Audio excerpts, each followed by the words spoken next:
बोल गणेश भगवान की जय, बोल कार्तिक जी की जय, बोल भैरव जी की जय,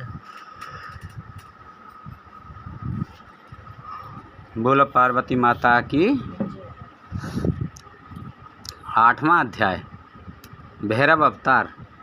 नंदीश्वर बोले, हे सनत कुमार जी, भगवान शिव के परम रूप भैरव जी हैं।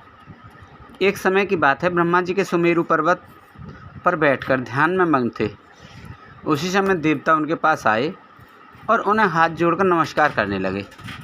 तत्पश्चात उन्होंने पूछा, हे ब्राह्मण, इस संसार में अविनाशी तत्व क्या है? कृपा कर इस विषय में हमें बताइए। तब भगवान शिव की माया से मोहित होकर ब्रह्मा जी बोले, हे देवताओं, आपकी प्रसन्नता के लिए मैं आपको उस अविनाशी तत्व के बारे में बताता हूँ।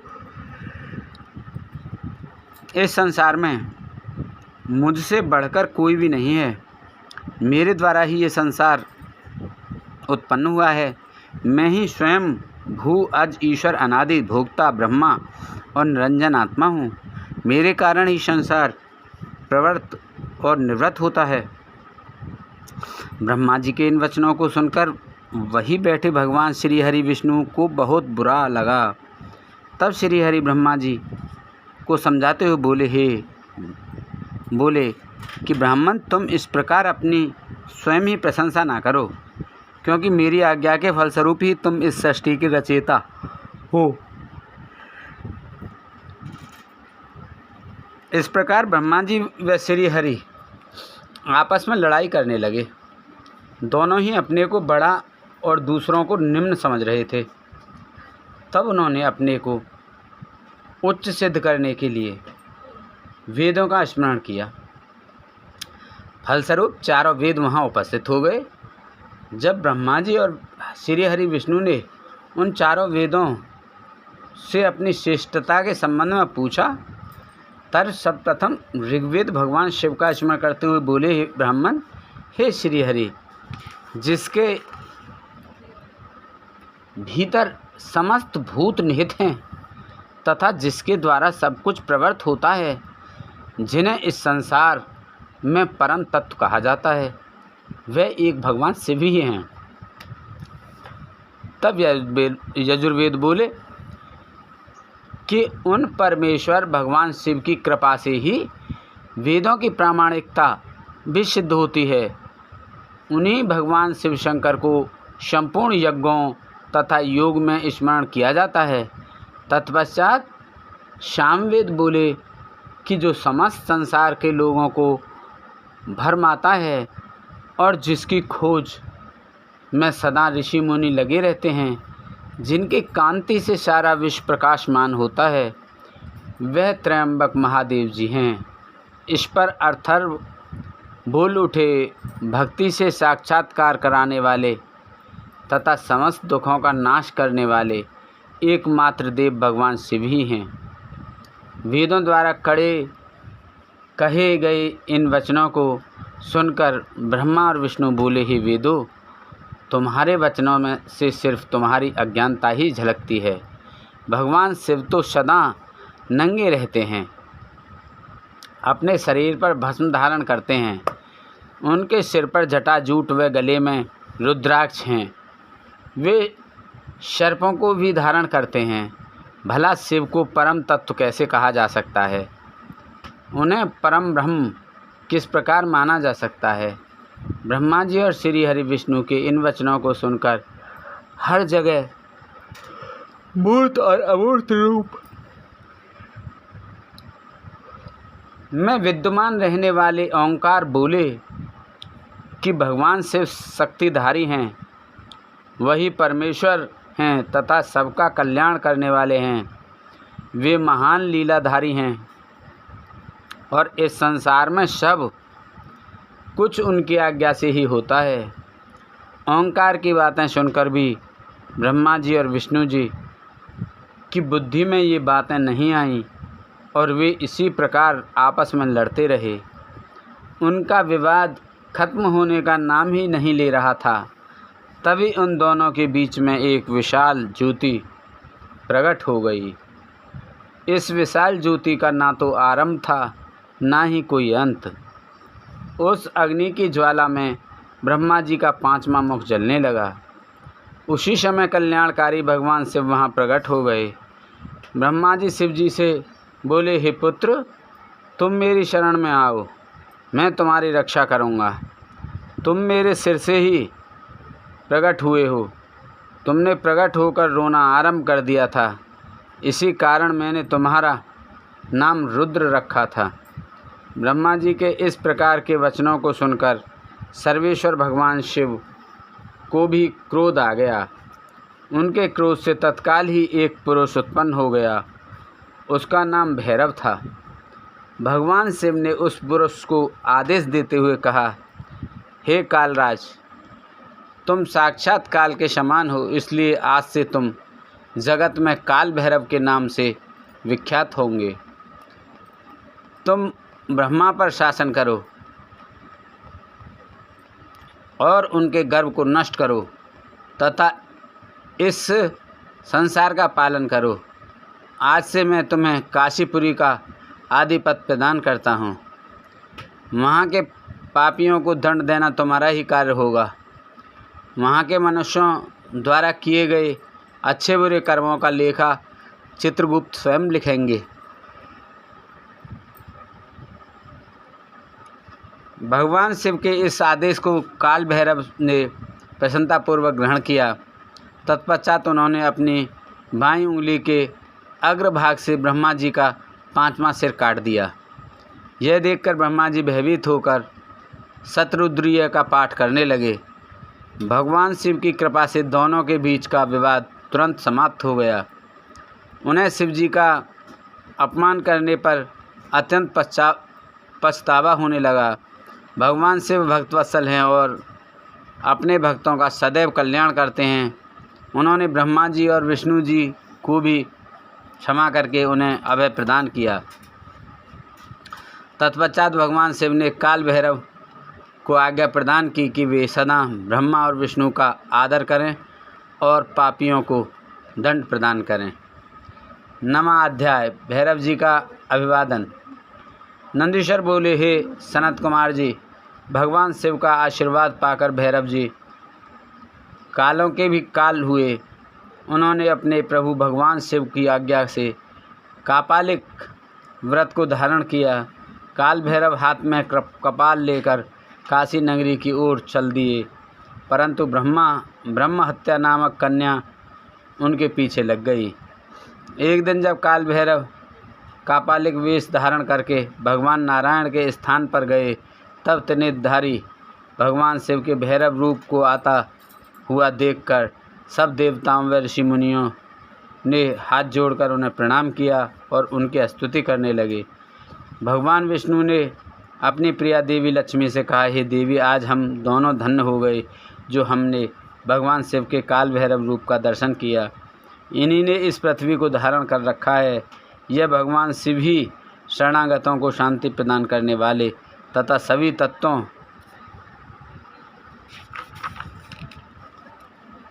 से युक्त हैं। यही सब प्राणियों के अंतर्यामी और अपने भक्तों को सब कुछ प्रदान करने वाले और उनकी कामनाओं को पूरा करने वाले हैं। इनके दर्शनों से ही मनुष्य सब बंधनों से मुक्त हो जाता है। काल भैरव जी को इस प्रकार भिक्षा मांगते हुए देखकर भगवान श्री हरि विष्णु ने उनसे प्रश्न किया कि हे भगवान, आप तो तीनों लोगों का राज्य प्रदान करने वाले हैं, भला आपको भिक्षा मांगने की क्या आवश्यकता पड़ गई। तब विष्णु जी के इस प्रकार के वचनों को सुनकर काल भैरव जी बोले, हे नारायण, मैंने ब्रह्मा जी के 5वें सिर को काट दिया था, इसलिए अपने द्वारा किए गए पाप का पश्चाताप करने हेतु मैं यह कर रहा हूँ। तब काल भैरव के इन वचनों को सुनकर भगवान विष्णु बोले, हे भैरव, आप तो समस्त दुखों का नाश करने वाले विघ्नहर्ता हैं। आप सदा ही लीलाएं करते रहते हैं। तब देवी ने भिक्षा के रूप में मनोरथी नाम की विद्या भैरव जी के भिक्षा पात्र में डाल दी। भिक्षा प्राप्त करके भैरव जी अन्य स्थान की ओर चल पड़े। तभी विष्णु जी ने भैरव जी के पीछे जाती हुई ब्रह्म हत्या को देखा और उससे कहा कि वह शिव जी का पीछा छोड़ दे, परंतु ब्रह्म हत्या ने कहा कि इस बहाने ही मैं शिव जी की सेवा करती हूँ। यह कहकर ब्रह्म हत्या फिर भैरव जी का पीछा करते हुए काशी नगरी के समीप आ गई। वहाँ पहुँचते ही ब्रह्म हत्या पाताल में समा गई और ब्रह्मा जी का सिर भैरव जी के हाथ से छूटकर पृथ्वी पर गिर पड़ा।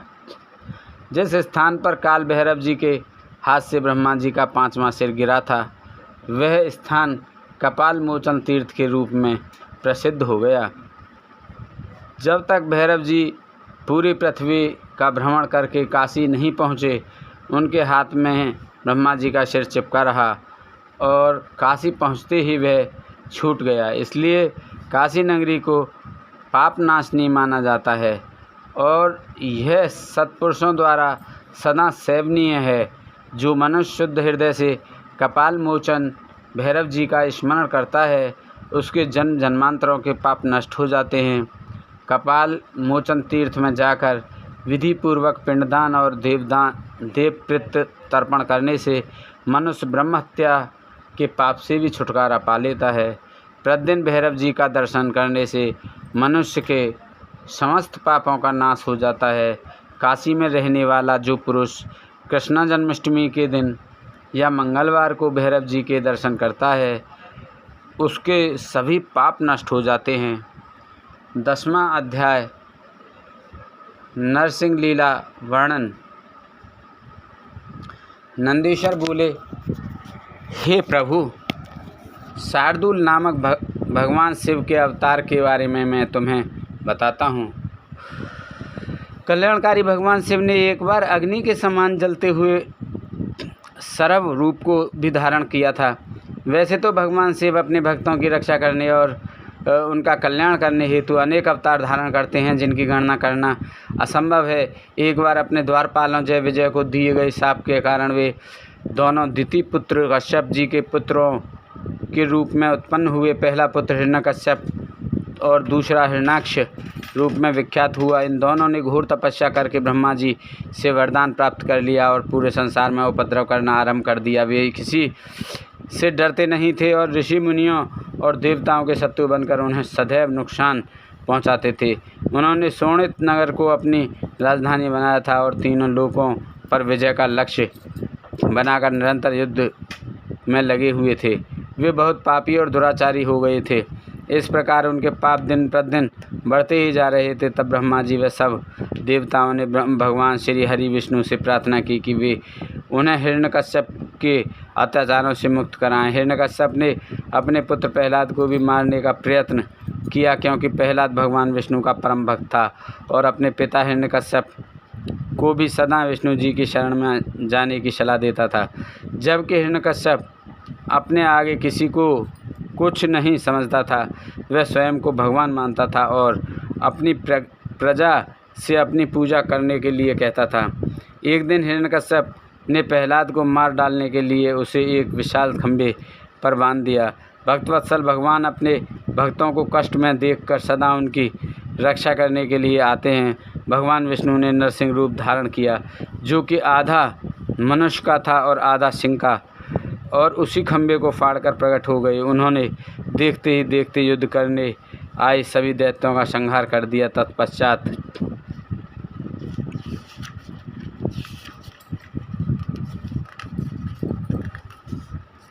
हिरण्यकश्यप को अपनी गोद में लेटाकर अपने नाखूनों से उसका शरीर फाड़ दिया।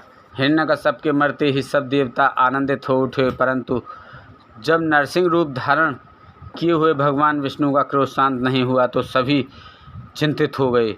तब अपने आराध्य भगवान विष्णु का क्रोध शांत करने के लिए उनके भक्त प्रहलाद ने उनकी स्तुति की।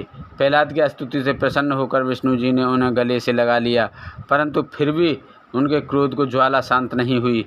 तब सब देवता भक्तवत्सल कल्याणकारी भगवान शिव की शरण में गए और उनसे विष्णु के क्रोध को शांत करने की प्रार्थना की। उनकी प्रार्थना सुनकर सर्वेश्वर शिव ने उन्हें कहा, हे देवताओं, आप लोग चिंता का त्याग करके अपने अपने धाम को जाइए। मैं भगवान श्री हरि विष्णु को अवश्य शांत करूँगा। तब देवता प्रसन्नतापूर्वक अपने धाम को चले गए। 11वां अध्याय सरभ अवतार। नंदीश्वर बोले, जब देवताओं की प्रार्थना सुनकर कल्याणकारी भगवान शिव ने उन्हें नरसिंह रूप का क्रोध शांत करने का आश्वासन देकर विदा कर दिया, तब उन्होंने प्रलंकारी भैरव रूप महाबली वीरभद्र को बुलाया। वीरभद्र को आदेश देते हुए शिवजी बोले, हे भैरव, नरसिंह के क्रोध की अग्नि को शांत कर देवताओं के भय को दूर करो। यदि वे आपके समझाने से न माने तो आप मेरे भाव भैरव का रूप दिखाकर उन्हें शांत करना। भगवान शिव की आज्ञा का पालन करते हुए भैरव तुरंत ही नरसिंह जी का क्रोध शांत करने के लिए चल पड़े। नरसिंह जी के पास पहुंचकर भैरव जी ने उन्हें नमस्कार करने के उपरांत इस प्रकार कहा, हे माधव, आपने इस संसार को सुखी करने हेतु यह अवतार धारण किया है। आपने पहले मछली का रूप रखकर और अपनी पूंछ से नाव को बांधकर मनु जी को समुद्र में घुमाया था। पृथ्वी का उद्धार करने के लिए ही आपने वराह रूप धरा था। तत्पश्चात आपने वामन अवतार ग्रहण करके बलि को बांधा था।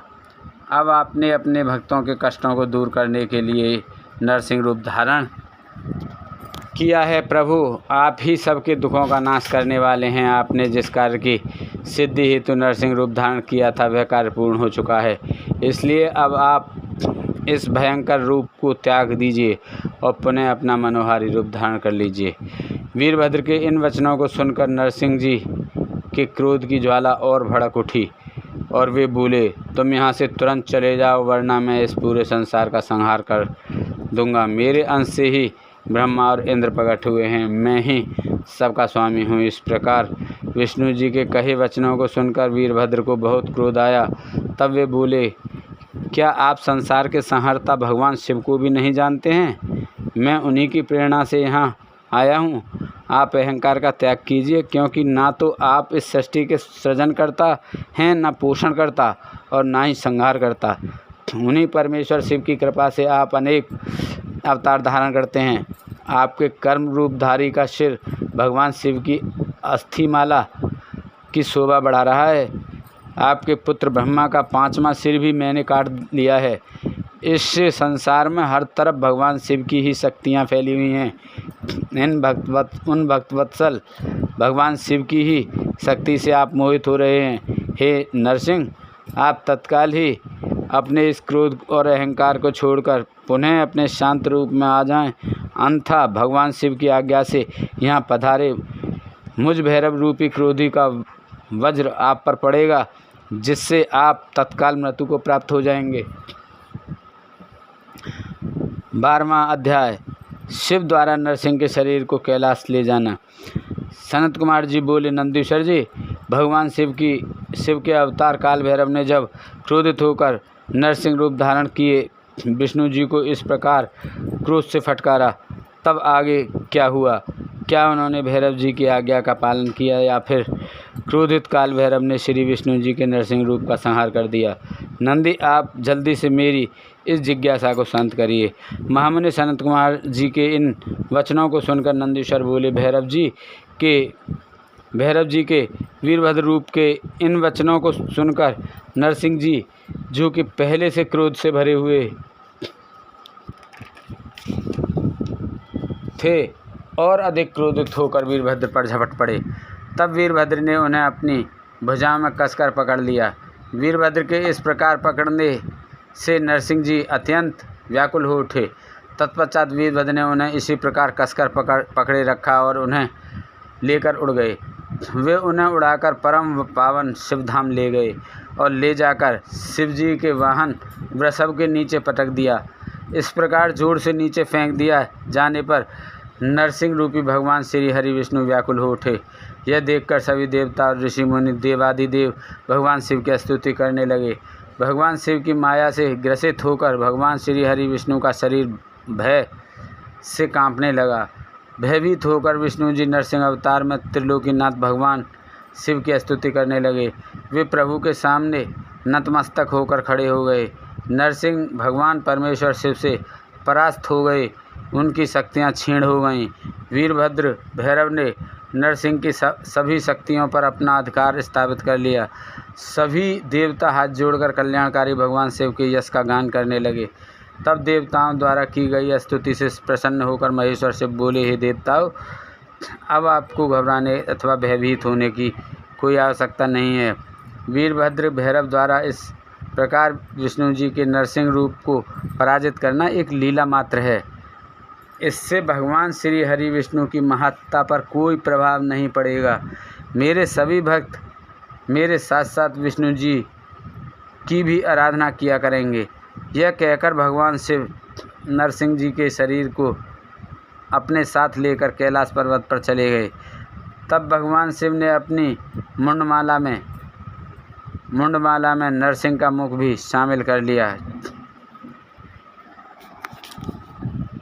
13वां अध्याय विश्वानर को वरदान।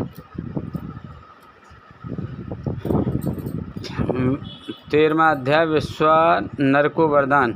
नंदीश्वर बोले, हे ब्रह्मपुत्र, अब आप शशि मौली भगवान शिव के उस उत्तम चरित्र को सुनिए जिसमें उन्होंने विश्वानर के घर अवतार लिया था। बहुत पहले नर्मदा नदी के किनारे नरमपुर नामक नगर था। इस नगर में विश्वानर नाम के एक महामुनि रहते थे। वे भगवान शिव के परम भक्त थे और संपूर्ण शास्त्रों के ज्ञाता थे।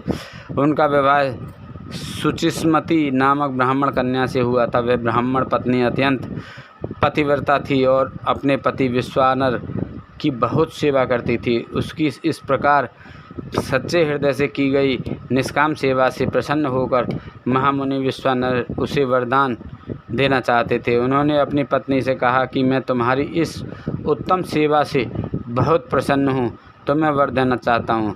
तुम्हारी जो कामना हो उसके बारे में मुझे बताओ। अपने पति के इन वचनों को सुनकर ब्राह्मण पत्नी ने कहा, यदि आप मुझ पर प्रसन्न हैं तो कृपा कर मुझे महादेव जी के समान पुत्र प्रदान करें। अपनी पत्नी के इस वर को सुनकर विश्वानर सोच में डूब गए कि मेरी पत्नी ने मुझसे बड़ा ही दुर्लभ वर मांगा है। यह वर तो त्रिलोकीनाथ भगवान शिव की कृपा से ही पूर्ण हो सकता है। तब उन्होंने अपनी पत्नी से कहा कि देवी, तुम्हारा यह वर तो भगवान शिव की कृपा से ही पूर्ण हो सकता है, इसलिए मैं भगवान शिव को प्रसन्न करने हेतु उनकी तपस्या करने के लिए जाता हूँ। अपनी पत्नी को तपस्या के बारे में बताकर विश्वानर अपने घर से निकल गए। चलते चलते वे काशी नगरी में मणिकर्णिका घाट पर पहुँचे और अपने आराध्य के दर्शन कर उन्होंने अपने जन्म जन्मांतर के पाप नष्ट कर दिए। तत्पश्चात विश्वेश्वर लिंग के दर्शन कर उन्होंने सभी तीर्थ स्थानों में पिंडदान किया और ब्राह्मणों व ऋषि मुनियों को भोजन खिलाया। फिर काशी के कुओं, बावड़ियों और तालाबों में स्नान करने के पश्चात विश्वेश्वर लिंग की पूजा अर्चना में मग्न हो गए। 1 वर्ष तक बिना कुछ खाए पिए विश्वानर ने अद्भुत तपस्या की। 1 वर्ष बीत जाने के पश्चात जब एक दिन विश्वानर पूजा हेतु गए, तब उन्हें लिंग के मध्य भाग से एक सुंदर बालक की प्राप्ति हुई। वह बालक बहुत सुंदर था। उसकी पीली जटाएं थीं और उसके सिर में मुकुट लगा रखा था और वह हंस रहा था। ऐसे अद्भुत बालक को पाकर महामुनि बहुत प्रसन्न हुए। उन्होंने भगवान शिव का बहुत बहुत धन्यवाद किया और उनकी स्तुति करने लगे। वह बालक प्रसन्नतापूर्वक बोला, हे ब्राह्मण, मैं तुमसे बहुत प्रसन्न हूँ, बोला क्या मैं मांगना चाहते हो? तब विश्वानर बोले, प्रभु, आप तो सर्वेश्वर हैं, सब कुछ जानने वाले हैं। अपने भक्तों के मन की बात भला आपसे कैसे छिप सकती है? तब भगवान शिव ने अपने बालक रूप में ही कहा, विश्वानर, तुम्हारी तपस्या सिद्ध हुई। शीघ्र ही मैं तुम्हारी पत्नी सुचिस्मती के गर्भ से तुम्हारे पुत्र के रूप में जन्म लूँगा। तब मेरा नाम गृहपति होगा। यह वरदान देकर भगवान शिव का वह बाल रूप अंतर्ध्यान हो गया और विश्वानर प्रसन्नतापूर्वक शिवलिंगों को नमस्कार करके अपने घर चले गए। 14वां अध्याय गृहपति अवतार। नंदीश्वर बोले, जब विश्वानर भगवान शिव से वरदान प्राप्त करके अपने घर वापस आए तो उन्होंने अपनी पत्नी सुचिस्मती को सारी बातें बताईं। समय बीतता गया। कुछ समय पश्चात सुचिस्मती गर्भवती हुई। शुभ लग्नों का योग होने पर उनके गर्भ से चंद्रमा के समान मुख वाला सुंदर पुत्र उत्पन्न हुआ। भगवान शिव के अवतार लेते ही देवताओं ने प्रसन्न होकर धुंदुभी बजाई। मरीच, अत्रि, पुलस्त्य, कृतु, अंगिरा, वशिष्ठ, कश्यप, अगस्त्य, विभांड, मृदल, लोमस, लोचरण, भारद्वाज, गौतम, भृगु, गालब, गर्ग, जातकर्ण्य, हसाशर, आप, स्तंभ, याज्ञवल्क्य, यज्ञ, वाल्मीकि, शतास्तप, लिखित, शिलाद, शंख, जमदग्नि, संवर्त, पतंग, भरत, अंशुमान, व्यास, कात्यायन, कुत्स, शौनक, ऋष्यशृंग, दुर्वासा, शुचि, नारद, तम्रु, उत्तक, वामदेव, देवल, हरित, विश्वामित्र, भार्गव, मृकंड, दारुक, धौम्य, उपमन्यु, वत्य आदि मुनि कन्याएं और मुनि पुत्र भगवान शिव के गृहपति अवतार के दर्शनों हेतु विश्वानर मुनि के आश्रम में आए। देवगुरु बृहस्पति के साथ ब्रह्मा जी और श्री हरि विष्णु, नंदी और भृंगी गणों के साथ भगवान शिव देवी पार्वती को साथ लेकर देवराज इंद्र सभी देवताओं सहित तथा नागराज पाताल से सारी नदियाँ, पर्वत और समुद्र उस बालक के दर्शनों के लिए विश्वानर के आश्रम में गए। सभी ऋषि मुनियों, साधु संतों सहित देवताओं ने उस बालक के दर्शन किए। स्वयं ब्रह्मा जी ने उस बालक के जात कर्म संस्कार संपन्न किए और उस बालक का नाम गृहपति रखा। तत्पश्चात सब देवताओं ने प्रसन्नतापूर्वक उस बालक को अनेक आशीर्वाद प्रदान किए। तब सब देवता सुचिस्मती और विश्वानर मुनि के भाग्य की प्रशंसा करते हुए अपने अपने धाम को चले गए।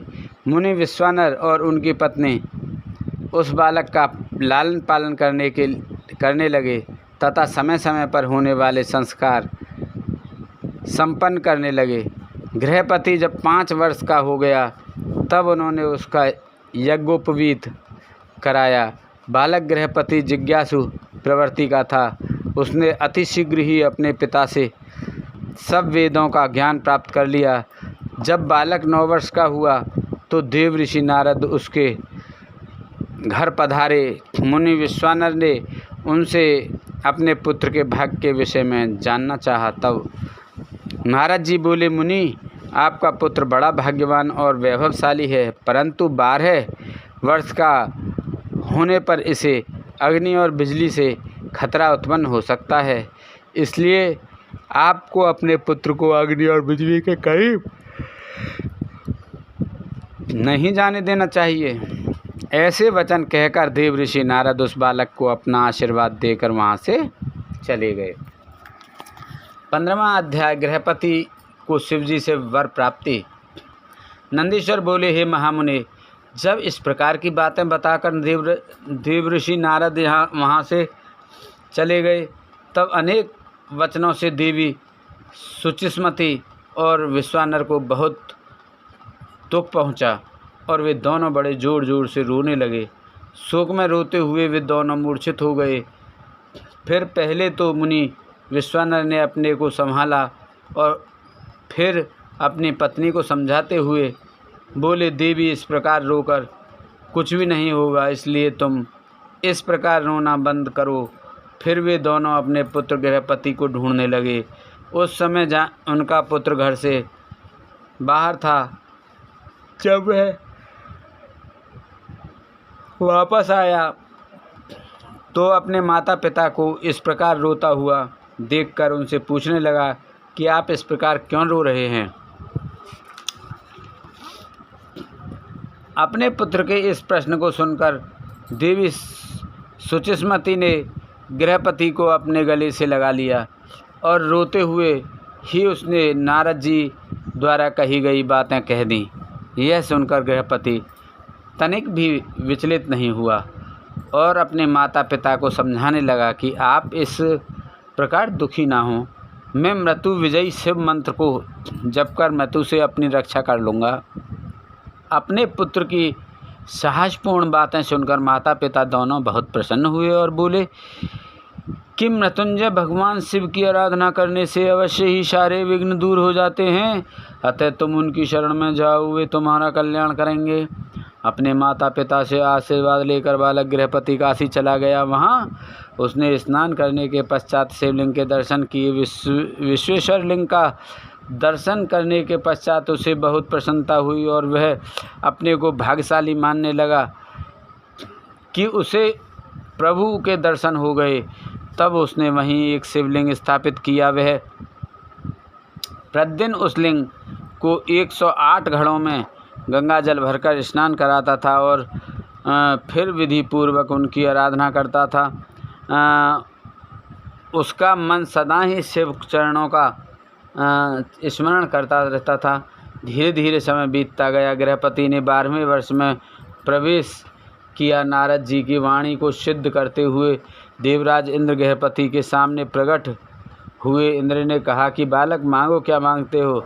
तब इंद्र की बात सुनकर गृहपति ने उन्हें नमस्कार किया और बोला, प्रभु मैं आपसे नहीं भगवान शिव से वरदान मांगना चाहता हूँ। आप चले जाइए, मैं शिव जी के अलावा किसी अन्य से कुछ नहीं मांग सकता, क्योंकि शिव की ही मेरे आराध्य हैं और मैं उन्हीं का भक्त हूँ। गृहपति के इन वचनों को सुनकर इंद्रदेव क्रोध से तमतमा उठे। उन्होंने अपना वज्र निकाल लिया। उनके हाथ में वज्र देखकर बालक को अपने पिता द्वारा बताई गई बात याद आ गई और वह डर से मूर्छित होकर गिर पड़ा।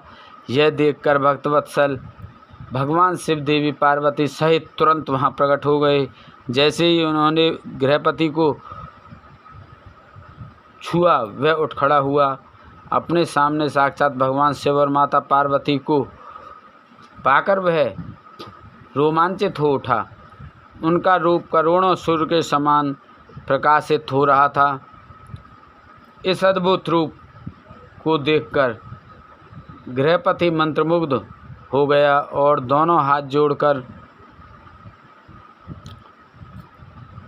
देवादिदेव महादेव की स्तुति करने लगा। तब भक्तवत्सल शिव ने हंसते हुए कहा, हे बालक, मैं तुम्हारी इस तपस्या से बहुत प्रसन्न हूँ। मैं तुम्हारी परीक्षा ले रहा था। मैंने ही इंद्र को तुम्हारे पास भेजा था। तुम अपनी परीक्षा में सफल हुए। तुम्हें डरने की कोई आवश्यकता नहीं है। तुम्हें कोई नहीं मार सकता। तुम्हारे द्वारा स्थापित किया गया मेरा यह लिंग संसार में अग्निश्वर नाम से विख्यात होगा और इसके तेज के आगे कोई ठहर नहीं पाएगा। यह अग्नि और बिजली से रक्षा करने वाला होगा। इस लिंग की पूजा करने वाले को अकाल मृत्यु का भय नहीं होगा। ऐसा कहकर भगवान शिव ने गृहपति के माता पिता को बुलाया और सबने मिलकर कल्याणकारी भगवान शिव का पूजन किया। तत्पश्चात शिवजी उसी अग्निश्वर लिंग में समा गए। 16वां अध्याय यज्ञेश्वर अवतार। नंदीश्वर बेले, हे मुनीश्वर, अब मैं आपको भगवान शिव के यज्ञेश्वर अवतार के बारे में बताता हूँ। एक बार देवताओं और असुरों ने मिलकर सागर के गर्भ में छिपे अमूल्य रत्नों और धरोहर को निकालने के लिए क्षीर सागर का मंथन किया। मंथन करते समय सर्वप्रथम विष निकलने लगा और संसार उस विष की ज्वाला से भस्म होने लगा। यह देखकर देवता और दानव भयभीत हो गए और भगवान शिव की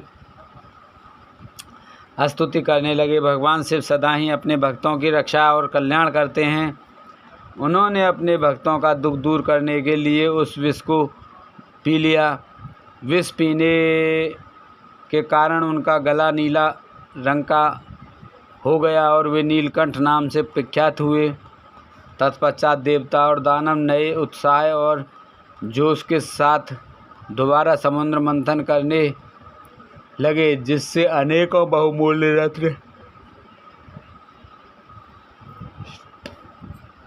रत्न हीरे जवाहरात और अमृत का प्रादुर्भाव हुआ। अमृत निकलने पर देवताओं और असुरों में युद्ध होने लगा। तब राहु नामक असुर अमृत कलश चुराकर भाग खड़ा हुआ। यह दस चंद्रमा ने देख लिया और उसका पीछा किया। विष्णु जी ने अपने सुदर्शन चक्र से उसकी गर्दन काट दी। क्योंकि उसने अमृत पी लिया था, इसलिए सिर कटने के बाद भी वह मरा नहीं। तब से राहु चंद्रमा को डराने लगा।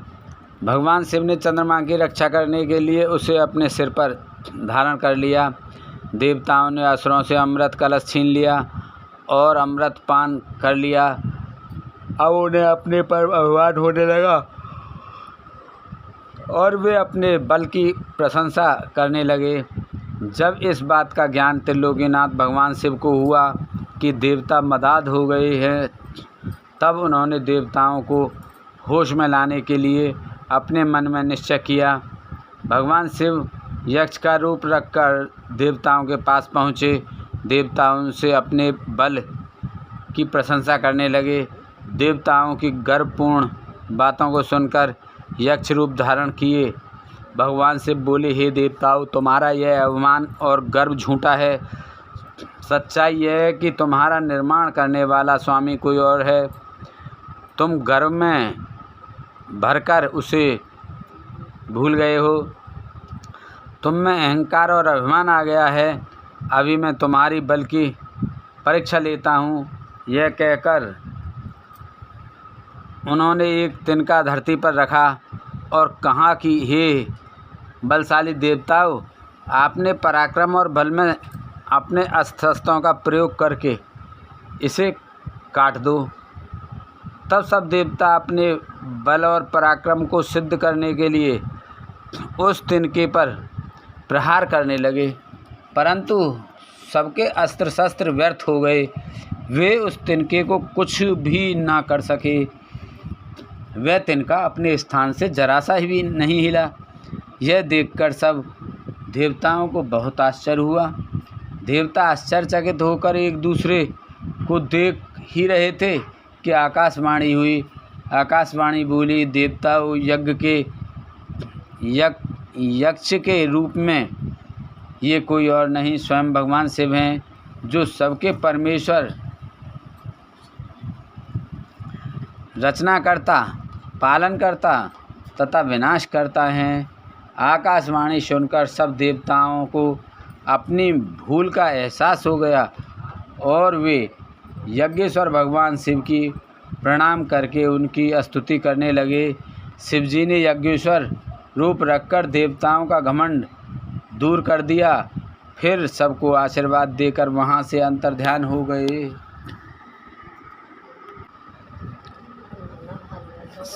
17वां अध्याय।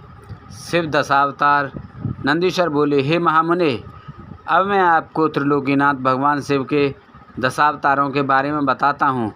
भगवान शिव के पहले अवतार को महाकाल कहा जाता है और यह प्रभु के भक्तों को भक्ति और मुक्ति प्रदान करता है। देवी महाकाली अपने भक्तों को सदा उनके मनोवांछित वस्तु प्रदान करती हैं।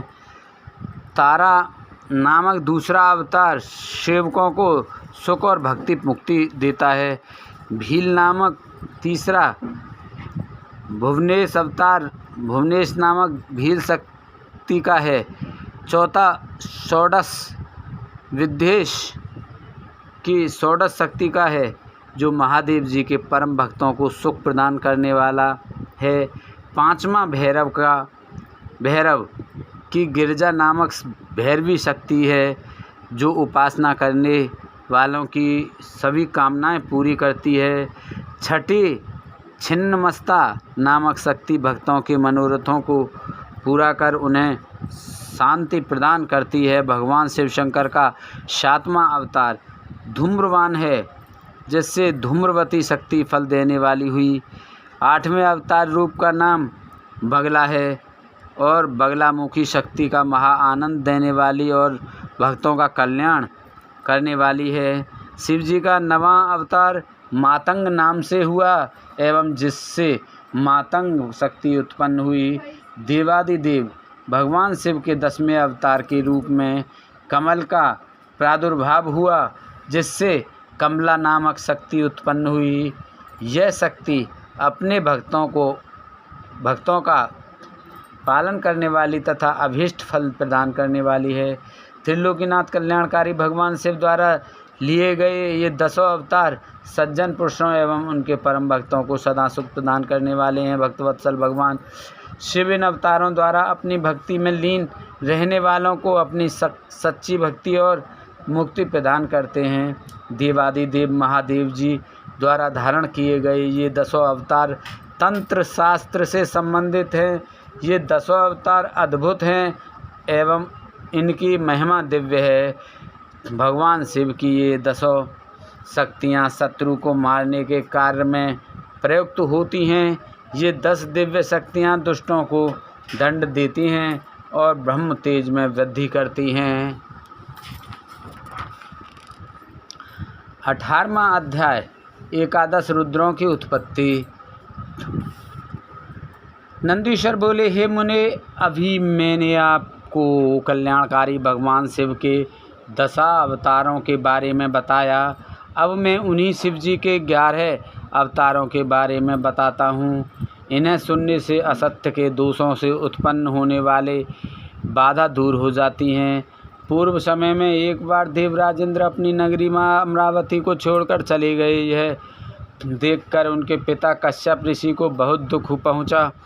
मुनि कश्यप भगवान शिव के परम भक्त थे। उन्होंने इंद्र को बहुत समझाया और स्वयं काशी नगरी आ गए। वहाँ उन्होंने पवन पावन गंगा जी में स्नान करके पश्चात विश्वेश्वर लिंग के दर्शन किए और उसी के पास एक अन्य शिवलिंग की स्थापना की। उस लिंग की स्थापना कश्यप मुनि ने देवताओं के हितों के लिए की थी। फिर ये उस शिवलिंग की नित्य विधि पूर्वक पूजा अर्चना करने लगे और तपस्या में लीन रहने लगे। इस प्रकार दिन बीतते गए। एक दिन प्रसन्न होकर भगवान से प्रकट हुए और बोले, हे मुनि कश्यप, मैं आपकी आराधना से प्रसन्न हूँ। मांगो, क्या मांगना चाहते हो, मैं तुम्हारी इच्छा अवश्य पूरी करूँगा। तब भगवान शिव के वचन सुनकर कश्यप मुनि बहुत प्रसन्न हुए और महादेव जी की स्तुति करने लगे। फिर बोले, हे भगवान, मैं अपने पुत्र के दुख से बहुत दुखी हूँ। आप मेरे पुत्र का दुख दूर कीजिए। आप मेरे घर में मेरे पुत्र के रूप में उत्पन्न होकर मुझे सुख प्रदान कीजिए।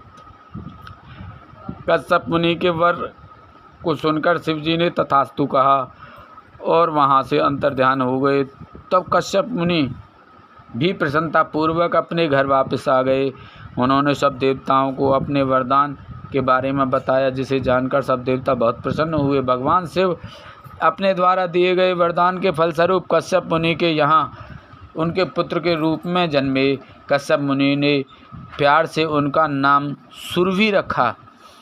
सुरभि के जन्म पर बड़ा उत्सव हुआ। सभी देवताओं ने प्रसन्न होकर फूल बरसाए, अप्सराएं नृत्य करने लगीं तथा चारों दिशाओं में मंगल ध्वनि गूंजने लगी। देवताओं ने कश्यप मुनि को बहुत बहुत बधाई दी। तत्पश्चात सुरभि के बड़े होने पर उनसे कपाली, पिंगल, भीम, विरूपाक्ष, विलोहित, शास्ता, अजपात, आपिर्बुद्ध, शंभु, चंड तथा भव नामक 11 रुद्रों ने जन्म लिया। इन 11 रुद्रों ने देवताओं की रक्षा करने तथा उनका हित करने हेतु अनेकों असुरों का वध किया। फिर उन्होंने दैत्यों द्वारा अधिकृत किया स्वर्ग का राज्य वापस ले लिया और उस पर फिर से देवराज इंद्र का राज्य हो गया। ये 11 रुद्र आज भी देवताओं की रक्षा करने के लिए स्वर्ग में विराजमान रहते हैं। 19वां अध्याय दुर्वासा चरित्र। नंदीश्वर बोले, हे महामुने, परम तेजस्वी तपस्वी महर्षि अत्रि, जो देवी अनसुईया के पति थे, ब्रह्मा जी की आज्ञा से ऋक्ष कुल नामक पर्वत पर, जो कि विंध्याचल के पास में स्थित था, पुत्र की कामना से घोर तपस्या की। उनकी तपस्या दिन प्रतिदिन और भीषण होती जा रही थी, जिससे तेज से अग्नि की ज्वाला प्रकट हुई और उससे सब लोग जलने लगे। तब सब देवताओं ने मिलकर ब्रह्मा जी से प्रार्थना की। ब्रह्मा जी सब देवताओं को साथ लेकर भगवान श्री हरि विष्णु जी की शरण में गए। वहाँ उन्होंने विष्णु जी को महर्षि अत्रि की तपस्या से उत्पन्न ज्वाला के विषय में बताया। तब श्री हरि बोले कि परमेश्वर भगवान शिव ही इस समस्या को दूर कर सकते हैं, इसलिए हमें उनकी शरण में जाना चाहिए। तत्पश्चात श्री हरि ब्रह्मा जी व अन्य देवताओं को साथ लेकर भगवान शिव की शरण में गए। कैलाश पर्वत पर पहुंचकर सबने त्रिलोकीनाथ भगवान शिव को नमस्कार किया और उनकी स्तुति करने लगे। उन्होंने महादेव जी को अत्रि मुनि की तपस्या के बारे में बताया। तत्पश्चात तीनों ब्रह्मा, विष्णु और शिव जी अत्रि मुनि को वरदान देने के लिए गए। उनके पद चिन्हों को पहचान कर अत्रि मुनि ने उन तीनों की अलग अलग स्तुति करनी आरंभ कर दी। अत्रि बोले, हे ब्रह्मा, विष्णु, शिव, आप सभी इस संसार में सबसे लिए आदरणीय और पूजनीय हैं। आप सबके ईश्वर हैं और इस सृष्टि का सृजन, रक्षा और विनाश करने वाले हैं। भगवान, मैंने तो पुत्र प्राप्ति हेतु भगवान शिव का पूजन आराधना किया था, परंतु आप तीनों एक साथ दर्शन पाकर मैं धन्य हो गया। प्रभु, मुझे मेरा इच्छित वरदान प्रदान कीजिए। मुनि अत्रि की प्रार्थना सुनकर त्रिदेव बोले, हे महामुने, हम तुम्हारी उत्तम तपस्या से प्रसन्न हैं। हम तीनों देवता एक समान ही हैं और हम में से एक ही अंश है। हमारे वरदान से तुम्हारी 3 पुत्र होंगे जो हम तीनों के अंश होंगे। यह कहकर ब्रह्मा, विष्णु और शिव वहाँ से अंतर्ध्यान हो गए। अत्रि मुनि वरदान पाकर खुशी से झूम उठे और वापस अपने आश्रम में चले गए। वहाँ पहुंचकर उन्होंने अपनी पत्नी अनसुईया को वरदान के विषय में बताया, जिसे सुनकर वे भी हर्षित हो उठीं। समय बीतता गया। निर्धारित समय पर देवी अनसुईया ने 3 पुत्रों को जन्म दिया, जो कि स्वयं भगवान शिव, ब्रह्मा और विष्णु का अंश थे। ब्रह्मा जी के अंश से चंद्रमा, विष्णु जी के अंश से दत्त तथा भगवान शिव के अंश से दुर्वासा जी की उत्पत्ति हुई। दुर्वासा जी ने सूर्यवंश में उत्पन्न राजा अवरीश, जो कि सप्तद्वीप के स्वामी थे, की परीक्षा ली। एक दिन राजा अवरीश ने एकादशी का व्रत रखा। तब दुर्वासा जी अपने शिष्यों को साथ लेकर उनके राजमहल में गए। उधर अवरीश ने सब ब्राह्मणों को भोजन कराने के उपरांत जैसे ही जल पिया, दुर्वासा ऋषि वहां पहुंचकर उन पर नाराज होने लगे। वे बोले, राजन, हमें निमंत्रण देकर बुलाने पर भी आपने हमारा इंतज़ार नहीं किया और हमें भोजन कराने से पहले ही जल पी लिया। अब तो मैं अपनी करनी का फल अवश्य भुगतना पड़ेगा। यह कहकर दुर्वासा जी ने राजा अवरीश को साप से भस्म करना चाहा, परंतु उसी समय उनकी रक्षा हेतु सुदर्शन चक्र आ गया और वह दुर्वासा मुनि को ही जलाने लगा। तभी आकाशवाणी हुई कि दुर्वासा जी अवरीश भगवान शिव का अंश हैं। यह सुनकर सुदर्शन चक्र शांत हो गया। तब राजा अवरीश ने दुर्वासा जी के चरण पकड़ लिए और उन्हें उत्तम भोजन करा कर विदा किया। एक बार दुर्वासा जी ने मर्यादा पुरुषोत्तम श्री राम की परीक्षा ली। उन्होंने श्री राम से कहा कि आपके और हमारे बीच होने वाली बात में कोई बीच में ना आए। जब वे दोनों एकांत में बैठकर वार्तालाप कर रहे थे, लक्ष्मण वहां चले आए। तब रामचंद्र जी ने अपने प्राण के अनुसार अपने भाई लक्ष्मण का त्याग कर दिया। उनकी दृढ़ता से दुर्वासा मुनि प्रसन्न हुए और उन्हें आशीर्वाद देकर वहां से अपने स्थान को चले गए। इसी प्रकार एक बार उन्होंने श्री कृष्ण जी की भी परीक्षा ली थी। जब भगवान विष्णु ने कंस का वध करने के लिए कृष्णावतार लिया, उस समय उनकी प्रसिद्धि चारों ओर फैल गई। वे ब्राह्मणों को प्रेम भाव से जिमाते थे। उनकी ख्याति के कारण एक बार दुर्वासा जी कृष्ण की परीक्षा लेने के लिए पहुंच गए। उनकी सेवा से प्रसन्न होकर उन्होंने कृष्ण को वज्र के समान शरीर होने का वरदान प्रदान किया। एक बार द्रौपदी ने दुर्वासा जी को स्नान करते देखकर उन्हें वस्त्र दान किया था। तब उसके फलस्वरूप दुर्वासा जी ने उन्हें वरदान दिया था कि जब तुम पर विपत्ति आएगी तो यह वस्त्र बढ़कर तुम्हारी रक्षा करेगा। और दुर्योधन द्वारा किए गए चीरहरण के समय उसी वरदान ने उनकी रक्षा की थी। इस प्रकार मुनि दुर्वासा ने उन अनेक वरदानों से प्राणियों की रक्षा की। 20वां अध्याय हनुमान अवतार। नंदीश्वर बोले, हे महामुने, एक समय की बात है कि 20वां अध्याय हनुमान अवतार। नंदीश्वर बोले, हे महामुने, एक समय की बात है कि भगवान शिव, जो कि महान लीलाधारी हैं, भगवान श्री हरि विष्णु का मोहिनी रूप देखकर उन पर मोहित हो गए। कामदेव के बाणों से आहत होकर रामचंद्र जी के कार्यों को सिद्ध करने हेतु उन्होंने अपना वीरपात कर दिया। तब उस वीर को पत्ते पर रखकर सप्तऋषियों ने देवी अंजनी के कान में पहुंचा दिया। समय आने पर देवी अंजनी गर्भवती हुई और उन्होंने महाबली और पराक्रम युक्त वानर रूपी शरीर वाले हनुमान को जन्म दिया। बाल्यकाल में हनुमान बड़े ही वीर व पराक्रमी थे। वे बहुत चंचल भी थे। बाल लीला में उन्होंने सूर्य को फल समझकर निगल लिया था और देवताओं की विनती पर उसे मुक्त किया। यह जानने के बाद कि हनुमान भगवान शिव के अंश से जन्मे हैं, सबने उन्हें अनेक वरदान व आशीर्वाद प्रदान किए। सूर्यदेव की कृपा से उन्हें सारी विद्याएं प्राप्त हुईं। बालपन से ही हनुमान के हृदय में श्री राम का निवास था। भक्ति भावना से उनकी आराधना और सेवा करना ही उनका ध्येय था। उन्होंने श्री राम की सेवा हेतु अपना घर त्याग दिया। उनकी वानरराज सुग्रीव से भेंट ऋषिमुख पर्वत पर हुई, जिनकी पत्नी का हरण उसके भाई बाली ने किया था और उसे अपने राज्य से निकाल दिया था। हनुमान भी सुग्रीव के साथी बनकर उनके साथ रहने लगे। जब रामचंद्र जी वनवास काट रहे थे और दुष्ट रावण ने उनकी पत्नी देवी जानकी का अपहरण कर लिया था, उस समय उनकी भेंट हनुमान से हुई थी। हनुमान ने अपने आराध्य श्री राम को पहचान लिया और उनके चरणों में अपना सर्वस्व समर्पित कर दिया। हनुमान और सुग्रीव से मित्रता हो जाने के पश्चात श्री राम ने सुग्रीव के बड़े भाई बाली, जिसने उनका राज्य और पत्नी दोनों को छीन लिया था, का वध कर सुग्रीव का राज्याभिषेक कराया। फिर सुग्रीव अपनी पूरी वानर सेना सहित श्री राम की पत्नी देवी सीता को ढूंढने के लिए निकल पड़े, परंतु कुछ पता न चल सका।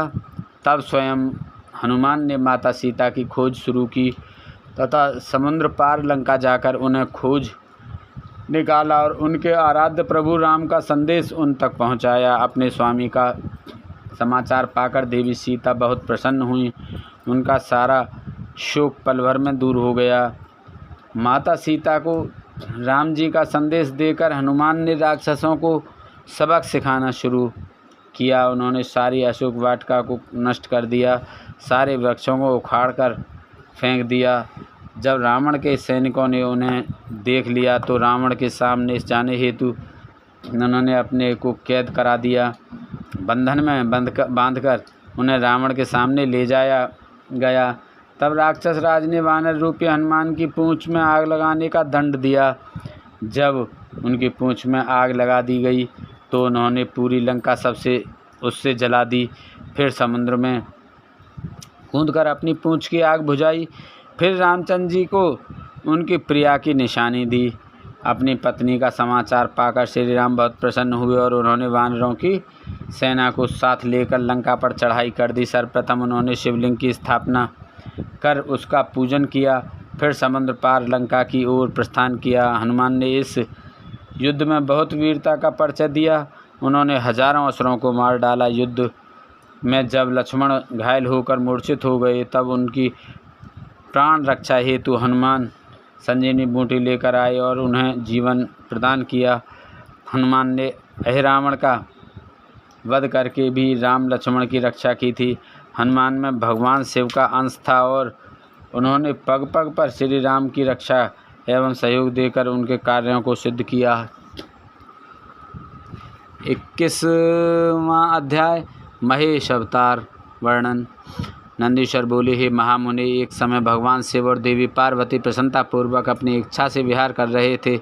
उन्होंने भैरव को द्वारपाल बनाकर खड़ा किया था, जिसका कार्य किसी को भी द्वार पार नहीं करने देना था। उधर दूसरी ओर भगवान शिव और अपनी प्राणवल्लभा देवी पार्वती के साथ लीलाएं कर रहे थे और उनसे विनोदपूर्ण बातें कर रहे थे। बात करते हुए काफ़ी समय बीत गया। तभी देवी पार्वती की कुछ सखियां जो राजमहल में ही थीं वहां उनके कक्ष में आ गईं। तब वे भी महादेव जी के पास बैठकर उनसे लीलाओं के वर्णन को सुनने लगीं। काफ़ी देर तक उन सखियों से भगवान शिव की बातें करते देख देवी पार्वती को क्रोध आ गया। वे गुस्से से महल के बाहर जाने लगीं। द्वार पर खड़े द्वारपाल भैरव ने देवी पार्वती को देखा तो उसके मन में विकार आ गया। वह उन्हें साधारण स्त्री समझकर घूरने लगा। देवी पार्वती ने भैरव के मन की बात पहचानते हुए उसे शाप दे दिया, भैरव तू पृथ्वी पर जाकर एक साधारण मनुष्य की भांति जीवन जिएगा और अपनी करनी का फल भोगेगा। जब देवी पार्वती इस प्रकार भैरव को शाप दे रही थीं तो भगवान शिव भी वहां आ पहुँचे। शाप से दुखी होकर भैरव ने देवी के चरणों में गिरकर उनसे क्षमा याचना की। तब त्रिलोकीनाथ भक्तवत्सल देवादिदेव भगवान शिव ने भैरव को आश्वासन दिया। इस पर भैरव बोले कि हे प्रभु, देवी के शाप के प्रकोप से मुझे बचाइए। तब शिवजी भैरव को सांत्वना देने लगे और बोले, देवी पार्वती का शाप मिथ्या तो नहीं हो सकता, परंतु भैरव हम अपने परम भक्त को ऐसे ही नहीं छोड़ सकते, तुम चिंता मत करो। भैरव को आश्वासन देकर शिवजी देवी पार्वती को साथ लेकर चले गए। शाप के अनुसार भैरव जी शीघ्र ही बेताल के रूप में पृथ्वी लोक पर विचरने लगे। तब अपने भक्त का उद्धार करने के लिए भगवान शिव ने पृथ्वी पर अवतार लिया और वे महेश के रूप में और देवी पार्वती शारदा के नाम से पृथ्वी लोक पर लीलाएं करने लगे। 22वां अध्याय वृषभावतार वर्णन। नंदीश्वर बोले, हे ब्रह्मपुत्र सनत कुमार जी, एक बार देवताओं और दैत्यों ने मिलकर बहुमूल्य रत्नों और खजानों को हासिल करने के लिए समुद्र मंथन करने का निश्चय किया, परंतु वह मंथन किस प्रकार किया जाए यही सब सोच रहे थे। तभी आकाशवाणी हुई। आकाशवाणी ने कहा, हे कल्याणकारी देवताओं, तुम्हारा कार्य अवश्य सिद्ध होगा। तुम मद्राचल पर्वत को मथनी और नागराज वासुकी को रस्सी बनाकर क्षीर सागर का मंथन करो।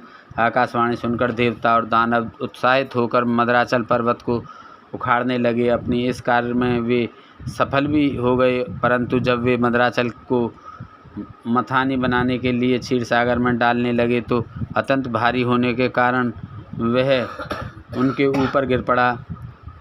अनेक देवता और दानव उसमें दब गए। भयभीत होकर सब भगवान शिव की आराधना करने लगे। भगवान शिव अपने भक्तों पर सदा अपनी कृपा रखते हैं। उन्होंने देवता दानवों को बल प्रदान किया। सबने मिलकर मद्राचल पर्वत को क्षीर सागर के जल में डाल दिया। फिर नागराज वासुकी को रस्सी बनाकर समुद्र मंथन करना आरंभ किया।